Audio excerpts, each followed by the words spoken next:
So let's just dive right in. Is accepting your body the ultimate act of self-love? Or maybe are you just romanticizing a slow suicide? Welcome to the deep dive. We're getting into the uncomfortable stuff today. Yeah, that question really hits hard, doesn't it? We get all these messages constantly about accepting ourselves. But what happens when that acceptance, potentially clashes with your actual physical health? Right, it forces you to look past the slogans, doesn't it? Exactly. Past the hashtags and really look in the mirror. Okay, try this on for size. Yeah. Imagine there's definitive, irrefutable science. It lands on your doorstep, says your current weight. It's a direct line to a really painful early death. No question. Does your body positivity survive that? Or is it maybe built on, well, ignoring the uncomfortable facts? It's a brutal thought experiment, yeah, Yeah. but it's important because when the stakes are that high, acceptance gets put under immense pressure. It really does. It makes you question why you believe what you believe about your body. Are you choosing comfort now over maybe health later? I have to admit, I was totally on the health at every size train. Really believed it. Felt quite righteous about it, actually. Okay. Then I saw someone I care about, someone fiercely accepting their body, and they were struggling, gasping for air after just a few steps. That makes it real. Yeah. Suddenly the theory just crashed into reality, a painful reality. And those personal experiences, they often hit harder than any argument, don't they? Absolutely. They show you the gap that can exist between what we say we believe and what's actually happening. Yeah. It's all tied up with emotions, relationships. And we say, my body, my choice. Right. We Yeah. say it proudly. But then inside those same groups championing that idea, sometimes there's this subtle judgment. Or, not so subtle. Right. Judgment if you don't fit the aesthetic of radical self-love. Exactly. So is it really liberation? Mm. Or is it just another club with its own rules? No. A new clique? That's such a weird contradiction, isn't it? These movements fighting judgment end up creating their own Yeah. unspoken rules. It makes you wonder if we've actually gotten rid of the old pressures or Yeah. just rebuilt them with different buzzwords. And this whole body positivity thing, it's not just chatter online. It's a full-on battleground. You've got the diet industry on one side, promising change. And the anti-diet movement on the other, pushing acceptance. Both massive billion-dollar giants fighting for your attention, your loyalty, your money, basically. Whose propaganda are you actually buying? Exactly. Our whole conversation about bodies is shaped by these huge economic forces, wanting to change cells, wanting to accept cells, too. So you've got to be critical. You really do. You need to figure out what's genuine empowerment and what's just, clever marketing. Okay, here's another one. What if some of those really loud body-positive influencers, the ones looking super confident online, what if privately they're dealing with health issues, living in fear? Could that public bravery just be a performance? Well, that brings up some tricky ethical stuff, right? If someone's making money promoting a certain view, but their own life doesn't match, Yeah, it matters. Especially if there's a big disconnect. it makes you question how authentic the message is. Yeah. And, well, what's really driving it? I had the story. A doctor, maybe trying to be kind, told a patient, look, your weight isn't the real issue, it's your despair. Okay. But the patient heard, you're hopeless, give up. So in that moment, who failed? The doctor trying to heal or the patient looking for help? Wow. That just shows how vital communication is, especially around health. So sensitive. Totally. Even if you mean well, your words get filtered through someone else's pain, their history, Yeah. and it can land completely wrong. Need precision, need empathy. So let's bring it back to you listening. Be really honest. When you see all kinds of bodies being celebrated, is your reaction truly deep acceptance? Like you genuinely believe everybody has worth?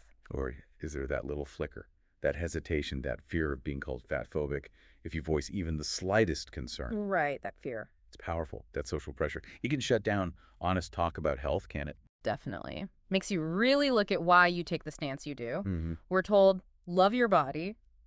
Okay, but what if your body, maybe through no fault of your own, is actually riddled with disease, actively making your life harder? Right. To love it unconditionally then, is that real acceptance? Or is it more like, I don't know, Stockholm Syndrome, getting attached to the very thing causing you harm? Whoa. That's a stark comparison. Calling it Stockholm Syndrome? That's provocative. What is it? It really challenges that whole idea of just loving yourself no matter what. It suggests maybe that real self-care sometimes means wanting, even needing, things to change. Think about history, right?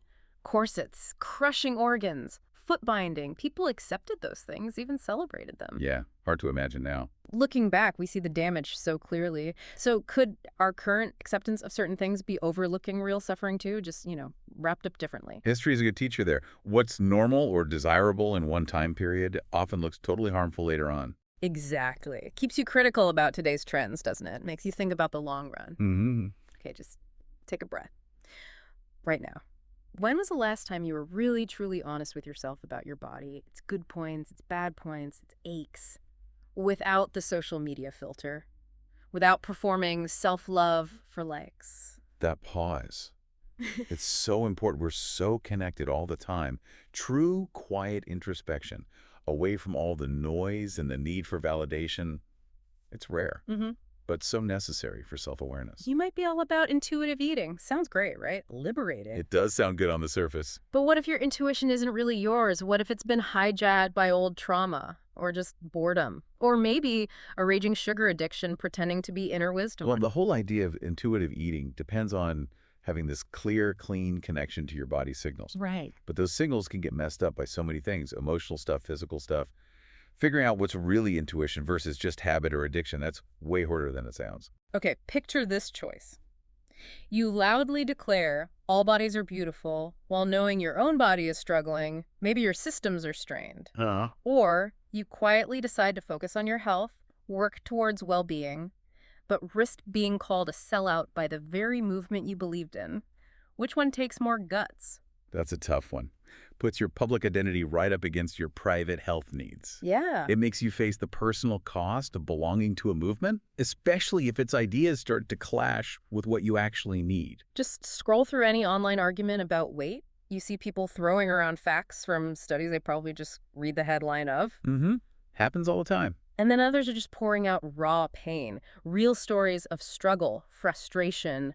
Who do you end up listening to? Whose story hits you harder and why? Well, the internet gives everyone a voice, which is great in some Yeah. ways, but it's also flooded with bad info and really emotional arguments. Telling the difference between solid evidence and just someone's personal, maybe painful story, that takes work.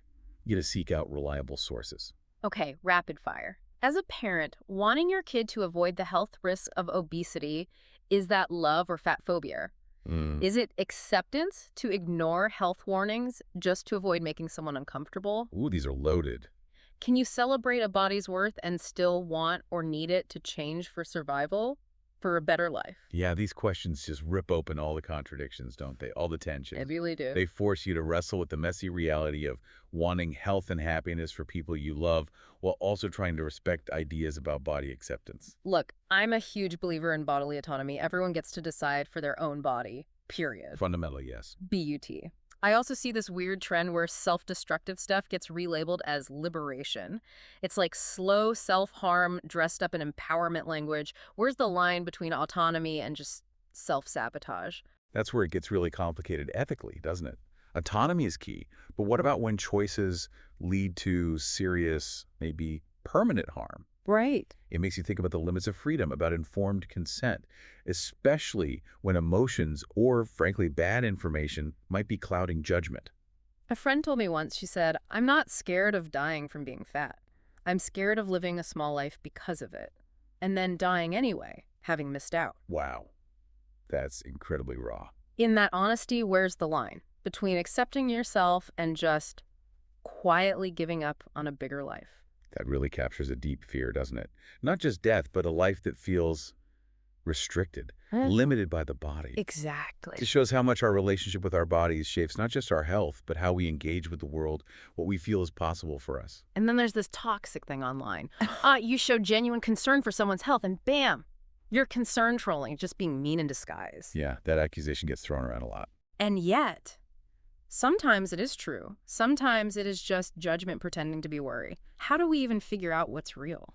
It's so hard because you often can't know someone's true motive. You have to look at the context, the tone, the history between people. It requires a lot of trust, maybe vulnerability. Remember when the body goal was always impossibly thin? Social media was flooded with it. Oh yeah, unattainable for most. Now the pendulum swung, and we see this other curated ideal, the perfect plus-size shape, the flawless hourglass. It feels like the same game, just a different look. That's a sharp observation. When did we decide that any body type was just another trend to follow? It really highlights how much culture shapes what we see as beautiful or desirable. Hmm. It suggests even movements about acceptance can still fall into that trap of creating new ideals, new pressures. Okay, deep breath again. Brutal honesty time. Have you judged someone for their weight today? Even a quick thought, an assumption. Uh-oh. Where are you going with this? And then, right after, did you judge yourself for having that thought? This constant internal battle. Who actually wins from all this judgment, outward and I'd inward? say, yeah. That internal conflict is so common. Shows how deep those societal biases about size run. Right. Makes you ask, where do these judgments even come from? Yeah. What keeps them going? And who benefits? If anyone. I saw these two ads right next to each other. One was all, love your cellulite, it's natural. The other was like, blast cellulite in 3 days, get smooth skin. Huh. The classic contradiction. Which of those lies makes more money? And be honest, which one do you secretly want to believe more? That contrast just lays bare the whole money machine behind body image, doesn't it? Totally. And it forces you to look at your own desires, your own weak spots, Yeah. which stories hook you and why. Okay, let's flip it completely. Uh-huh. What if your super healthy, fit body isn't about virtue at all? What if it's really about your own fear of death? Or vanity? Or just privilege you don't even notice while you're maybe silently judging others? Ooh, turning the tables. That challenges the idea that being fit automatically puts you on some kind of moral high ground. Doesn't it? It suggests the reasons behind chasing fitness can be complicated, maybe not always purely about self-love or health. Could it be? Could the really strong push for body positivity for some people be less about real acceptance and more about avoiding the actual physical discomfort or limits their body might have? Hmm. Is dismissing the science sometimes just a way to rationalize not making changes? That's a direct hit. It's suggesting that wanting emotional comfort can sometimes lead people to ignore evidence or maybe redefine challenges as defiance. Think historically again. In many cultures, being larger meant wealth, health, fertility. Now, in the West, mostly, it's often seen as lazy, poor choices. Yeah, the perception is totally flipped in many places. So are modern ideas of health and the ideal body just disguised class markers? Do they just reflect social and economic divides? Looking at it through that historical and economic lens is critical. What we think of as healthy or good-looking changes so much based on time, place, power structures. It's really just about biology. Here's a big one. What if this whole screaming match fat acceptance versus health? What if it's all just a distraction? A distraction. From what? What if it's designed to keep us arguing about individual bodies so we don't notice the bigger systemic things that make actual well-being impossible for millions, the things that go unchallenged? It's deeply unsettling. The idea that our focus on personal body image could be blinding us to larger social, economic, political factors affecting everyone's health. Try this possibility on. It might feel uncomfortable. Your passionate body acceptance journey, the one you document so carefully online, what if it was never really about your body? Okay. What if it's driven by this deep, maybe unconscious need to belong, to be accepted by a group, any group, and body acceptance just happens to be the flag you picked up? Wow. That taps right into the basic human need for connection, doesn't it? Yeah. It forces you to question if the ideas we adopt are always from deep personal belief, or sometimes maybe just wanting validation, wanting to fit in. Deep down, underneath all the talk, all the curated posts, are you still hoping for a simple answer? A right side to this whole thing? A comfortable conclusion that ends the inner conflict? That desire for an easy fix just shows how uncomfortable and complex this whole topic is. Right. When it's about something so personal, so tangled as our bodies, easy answers just aren't usually there. Real understanding means embracing the gray areas, the messiness. Just remember this. The most dangerous prison isn't your physical body. It's believing that someone else, society, media, some guru, holds the key to you accepting it. That's powerful. It really hammers home the need for internal validation, real acceptance, real self-love. It has to come from inside. It can't be given to you or dictated by following some trend. So let's loop back. That first question. If your body is a temple, are you really honoring it? Taking care of the foundations with mindful choices? Or are you maybe just worshiping this idea of acceptance while letting the actual temple crumble? Bringing back that metaphor forces a wider view, right? Mm-hmm. You have to consider the emotional and the physical. What do you really value, and how are your actions actually showing that value? If any of this conversation has made you squirm, made your stomach tighten, share it. Share this deep dive with someone you know who seems totally sure about their views on bodies, whether it's fierce acceptance or hardcore fitness focus. Maybe it'll plant a new question for them. Yeah, encouraging that kind of dialogue, even when it's uncomfortable, is often how we start to understand things differently, maybe rethink stuff we took for granted. Growth happens in those tough conversations. What if fiercely defending health at every size isn't about courage?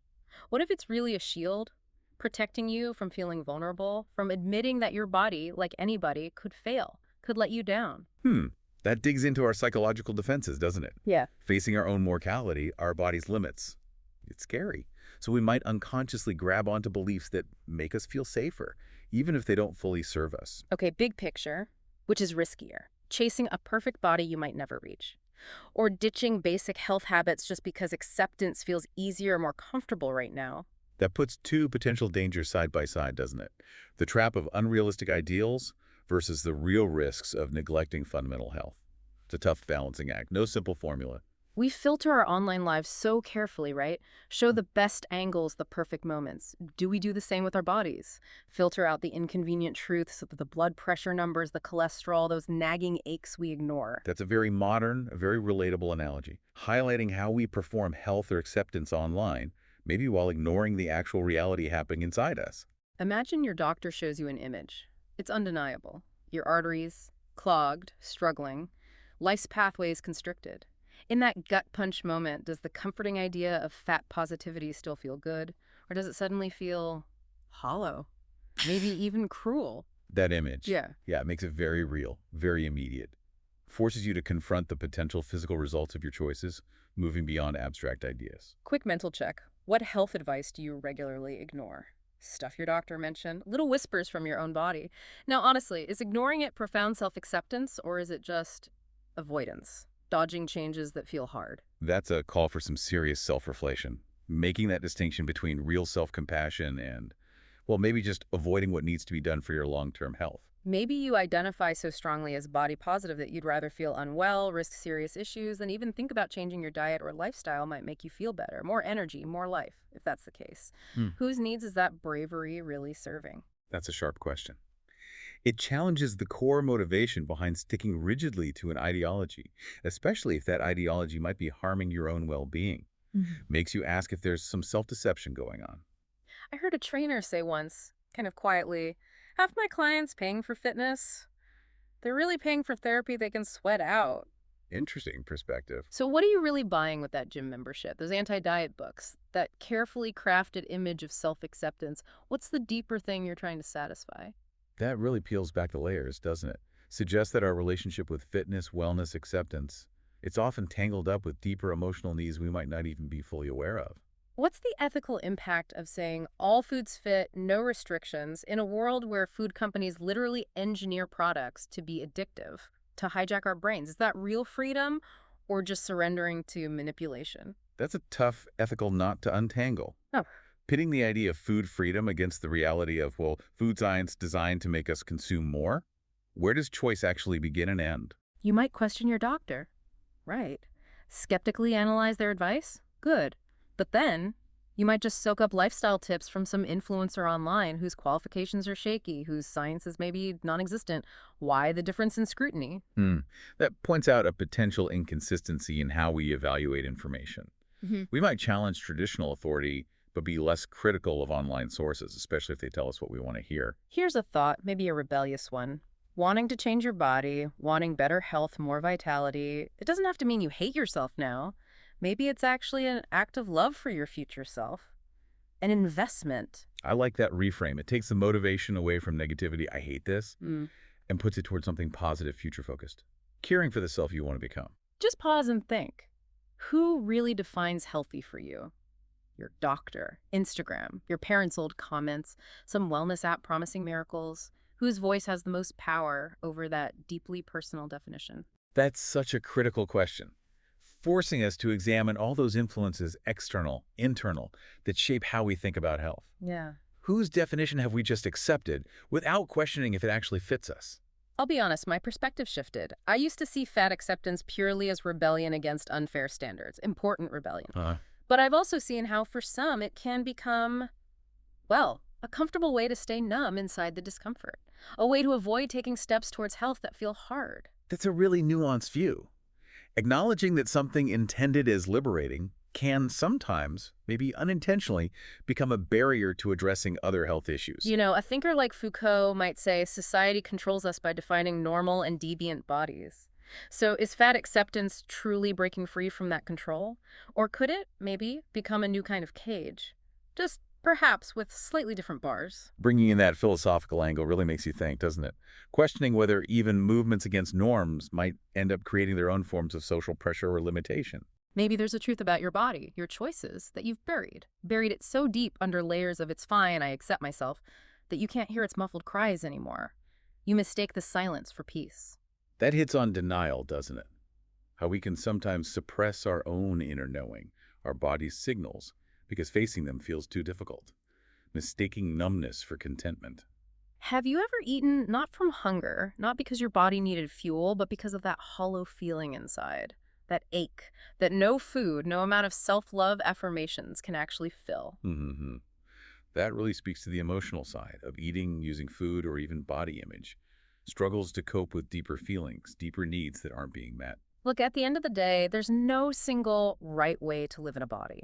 There just aren't. There are just different paths, different choices, and every path has consequences, some you won't see coming until much later. That really acknowledges the individual journey, but also the reality that choices matter.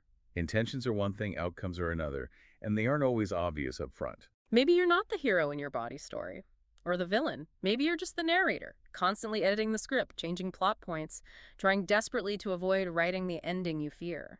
That's a fascinating way to think about it. Our internal stories about our bodies, constantly being revised, maybe consciously, maybe not, to steer clear of uncomfortable truths or future possibilities. Okay, final gut check. If you had to choose, no outside pressure, no likes, no judgment, would you pick being seen as body positive, or would you pick cultivating real, vibrant health privately? Which mask comes off? That forces a really stark confrontation, doesn't it? External perception versus internal reality. What do you truly value more, how others see you, or your own fundamental well-being? You can't really start healing your relationship with your body until you admit how much you've let outside voices, media, ads, trends, even well-meaning friends dictate its worth, dictate how you care for it, dictate its future. That feels like step one, doesn't it? Acknowledging the power of those external messages. You have to see their influence before you can start to untangle it and decide for yourself. Imagine a close friend. You care about them, but you see them doing things in the name of acceptance that are clearly destroying their health. Is staying silent living support? Or is it cowardice? Oof, that ethical tightrope again. Hmm. Where does support end and enabling begin? Mm. What's our responsibility when we see someone we care about potentially harming themselves, even with good intentions? Think about this. Claiming body neutrality. It's never actually neutral, is it? It's on a spectrum. On one end, maybe it's quiet rebellion against toxic diet culture. Good. Okay. On the other end, maybe it's silent surrender, just passively accepting decline, entropy. Which end are you really closer to? That reframes neutrality completely. Makes it an active stance, not passive. Either you're pushing back against something, or maybe you're letting go of proactive care. Powerful thought. Think ahead 20 years. Look back at today's choices about your body, the acceptance, the denial, the struggles. What story will your actual cells tell then about how you lived in this one body you have? That long-term view, it really encourages thinking about the biological impact of our attitudes and actions today, moving beyond immediate feelings to the legacy we're building inside ourselves. Maybe. Maybe true body acceptance isn't about loving how you look every single second. Maybe it's deeper. Maybe it's respecting the incredible machine your body is. Respecting it enough to care for its basic needs, even when that's hard. Even when it takes effort, discipline, discomfort. That feels like a much more sustainable, profound definition. Shifting from just appearance to fundamental respect and care for the body's function, acknowledging that care isn't always easy or pleasant. Personally, I've swung between extremes with my own body. Obsessive control, defiant neglect. Neither one felt like freedom, let me tell you. That lived experience is important. That constant fight, that judgment, that's the prison, not the body itself. Exactly. Highlighting that neither extreme brings peace or well-being. The real liberation is finding a way out of that battle altogether. Ultimately, we're all just trying to figure this out, right? This messy, amazing, frustrating thing of having a human body. Maybe the most freeing thing is just admitting the map is confusing as hell. There are no easy answers. Yeah. That sense of shared confusion, shared struggle, Yeah. it's powerful. Acknowledging the complexity is a form of progress, maybe? Remember where we started. Fat acceptance, self-love, or slow suicide. The really uncomfortable truth is, it could be either. Or neither. It all comes down to how honest you're willing to be with yourself, what you're willing to admit. Brings it right back around, doesn't it? It all hinges on that radical self-honesty, that awareness, cutting through the noise inside and out. Your body isn't a debate topic. It's not a political statement. It's your biography, written in cells and sensations, and you're the author, writing it with every choice, every denial, every desperate act of love. That's a beautiful and heavy final thought. The ongoing story of our lives, lived in these bodies, shaped by our daily actions. If anything we talked about today hit a nerve, sparked something, listen again. Seriously. But the second time, listen for what made you uncomfortable, what you didn't want to hear. Yeah, listen again with that intention. It can unlock things you resisted the first time. Challenge assumptions. And if this dive made you question even one thing you were sure about, send it to that friend, the one you always argue with about this stuff. Maybe that shared discomfort, that shared questioning. Maybe that's where a new understanding starts for both of you. That's a great call to action. Encouraging those difficult conversations, exploring different views, that's where real growth can happen. This has been The Deep Dive. We're not here to tell you what to think about the skin you're in. We just want to ask the harder question, why do you believe what you do?